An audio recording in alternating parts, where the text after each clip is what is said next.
coverage on prescriptions? What does it look like for emergency care? What does it cost me if I go, what's my copay at urgent care versus emergency care? So the idea behind a lot of this, and this is what the summary of benefits and coverage looks for one of our silver plans. The idea behind it is that you're going to be able to really tease out in-network versus out-of-network costs, okay? Because we are a preferred provider organization, so you don't have to stay in network with one of our providers, but if you choose to go out of network, you're going to start up a whole new out-of-pocket maximum. So you have to choose if that's somebody you really want to see. That's a choice you make. You don't need referrals, but you will end up paying more. So those are going to be the things. And if someone comes up and says, you know, you have a specialist that, or I have a specialist that I'm really tied to, or my primary care provider for some reason is not on your list of current providers, there's a nomination form on our website. And you can go to your provider and say, you know, do you know about these folks? Do you want to do business with them? And we're happy to entertain those conversations. Oh, go ahead, sure. If there are non-specialists in Maine, does this cover out-of-state providers?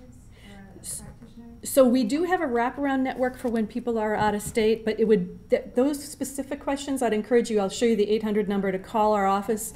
We are talking to providers on the border, but that's in process, and we really focused initially on in-state folks, both the hospitals, the physicians, the providers, the behavioral health folks. So if you had a provider at like Dana-Farber, that would not be covered? Some of that gets into the detail of it, can it be done here if it can't be done here?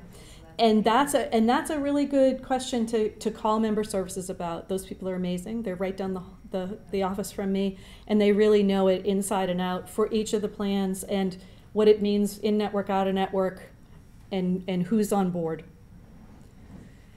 And then this is, again, the reason I show you this is you really have the option of looking at this template for all of the plans on the marketplace, right? So our 7 plans and then the other plans as well. So this is where people can start saying, you know, I don't like what I've had so far, and now I have the chance to be really active, learn a lot of stuff, maybe give myself a little headache in the middle, but really be proactive about how you choose your own health insurance.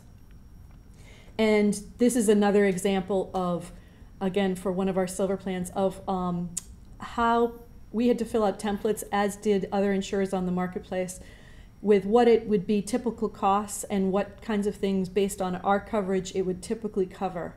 So this isn't going to be exactly for every person, because every person's going to need care that's slightly different.